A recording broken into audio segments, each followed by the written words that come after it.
Hello, my name is Collin Craige. I'm a research engineer here at the university. I work with a group of folks at the university that work in bioenergy logistics. So this includes the harvesting, transport, processing, and logistics modeling of supply chains related to bioenergy. Now, one of the things that's come out of this work has been a logistics modeling tool called the Geospatial Logistics and Agricultural Decision Integration System, or GLADIS.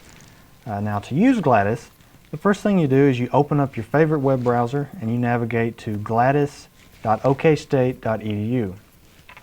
This will take you to a page where you can register if you're a new user, which is very straightforward, very simple. Or if you've already registered, you can just log in, and this will take you to a home page. And the first thing you're likely to want to do coming to this page is begin a new simulation. To do this, you'll simply go over to the button that says Begin Modeling, fill out give your simulation a name. I'm going to call this one Video, and then click Begin Modeling. You'll be taken to a location page, and this gives you the ability to put in information where you can choose from 2 or 3 different locations, or you can choose Optimize, which will use all the information in our database to select the best location by maximizing the amount of eastern red cedar biomass that's available to you. Now, one of the reasons we chose eastern red cedar as our feedstock was because it is a problem in Oklahoma, and the NRCS has biomass data for 16 counties in the state. And so these are the only counties that are actually being evaluated. So you need to keep this in mind if you use the Optimize. For simplicity, we're going to choose between Stillwater, Oklahoma. So we just type it in at the top and hit Add, and Perkins, Oklahoma. Click Add. We're going to assume that our capacity is 10,000 tons per year, and we're going to set our service limit at 30 miles. And so this is the distance that we're willing to transport biomass to our facility. And our facility will manufacture cedar oil.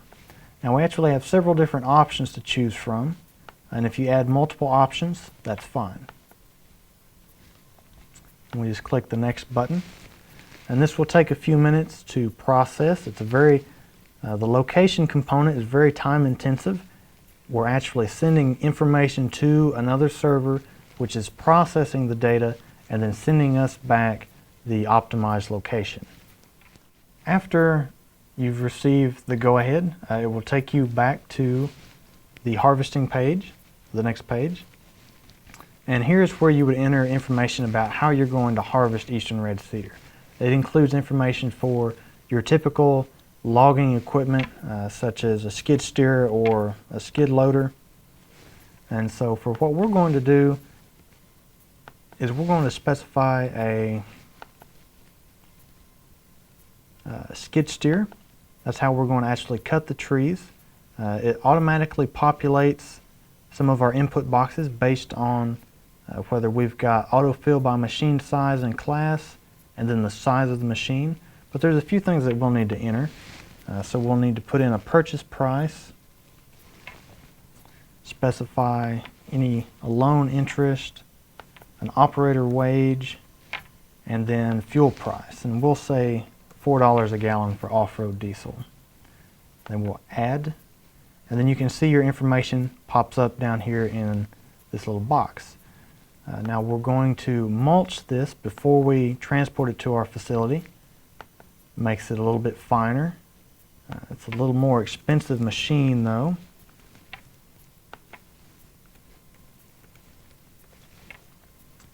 And our insurance will be 5% of the purchase price.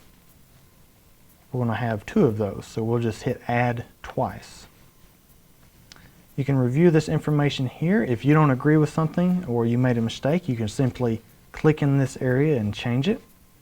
But we're going to hit Next. So now we'll be taken to the transportation page, and this gives us the ability to simulate in-house transportation, or renting the vehicles, or contracting the vehicles. For our purpose, we're going to say we're going to actually purchase the vehicles and own them ourselves, and we'll put in a fuel price of $4.25. We've already got the other information populated using the default values, and we'll hit next. After the transportation processes, it will take us to a refining page.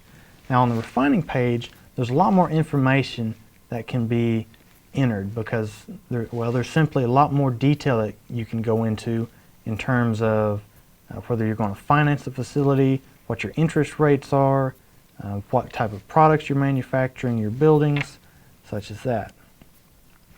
For our cedar oil, we actually have its own box. If we were manufacturing cedar oil and mulch, we would see two boxes, one for cedar oil and one for mulch. And this allows you to put in specific information for each product. We also provide the ability to simulate tax credits for each individual product. So one more thing we need to do is fill out our personnel information. We're just going to use the automatic calculation options. We'll change a few of the default values.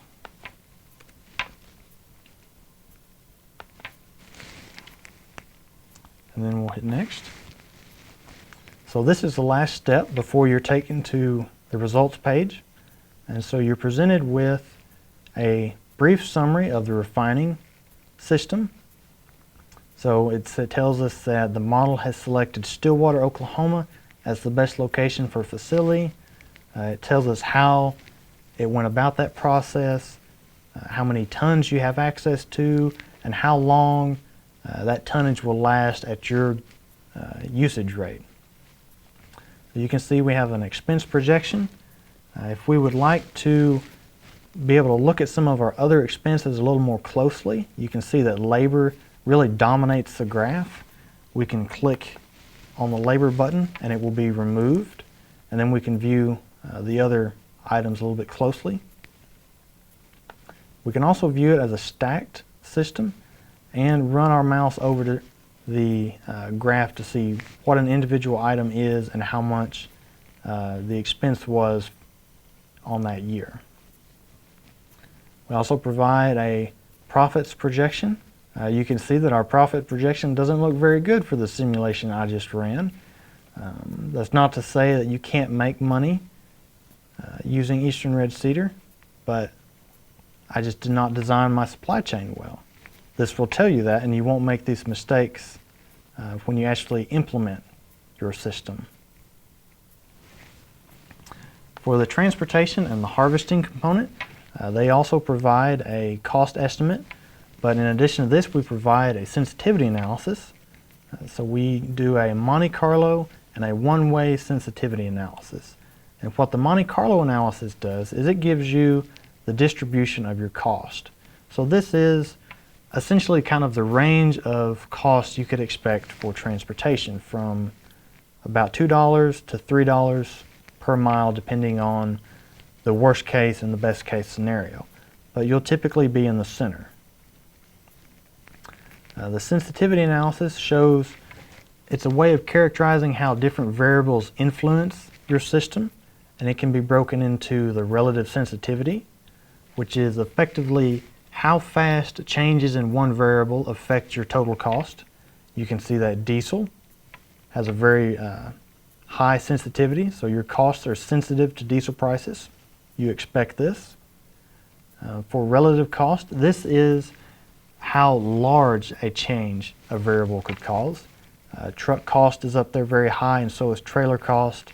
Truck weight is ranked number one, primarily because of the algorithm used to calculate the cost. So truck weight influences, or from the model's perspective, it influences how much product you're carrying, the tire cost, the fuel cost, and also the life of your vehicle. And then it's broken down into a sensitivity tornado. So this shows you the best and worst case scenarios for changes in one variable. And then at the very bottom you have your expense cost for that system. So if we go back to the top,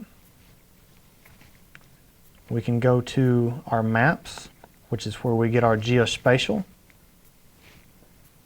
And this first map is a representation of the location allocation function. So you're able to see where your facility is actually located. These circles represent the eastern red cedar biomass that's been segregated into a grid system to make it easier to process. And the size of these circles represents the relative amount of biomass. And the lines simply show that it is allocated to this one facility. We have the option of doing multiple facilities, and so it would show you which facility that biomass was meant to be sent to. If you remember, we gave a transportation distance limit of 30 miles. So this is broken out in 1/3 increments of 10 miles, 20 miles, and 30 miles. And you can see that within your service area there are many areas that may not be accessible. And so the model is able to actually factor this into its selection of a facility. And at the bottom we have all of the biomass that's available for the counties in Oklahoma that we have. You can click on this and see what the biomass is for a certain county and what the acreage is. If we go back to the home page, there's a few more things on that. So now that we've run a simulation, we may want to come back to it later to show someone. You can click select a model. We're going to select another video demo, and then we'll do review simulation, and this will take us to the output for that simulation. We go back to the home. We also have the ability to delete models. Simply select the model you wish to delete and then click delete. Or if you would like to finish a model that you've started, you can come back, and whichever module you did not finish, you can simply click on that and then hit go, and you'll be taken to that model. We also have a comments and suggestions box. So one of the big things we're looking for is feedback from the folks that are actually using this system. What can we do to improve it and make it more beneficial to you, easier to use, more information, a different type of information.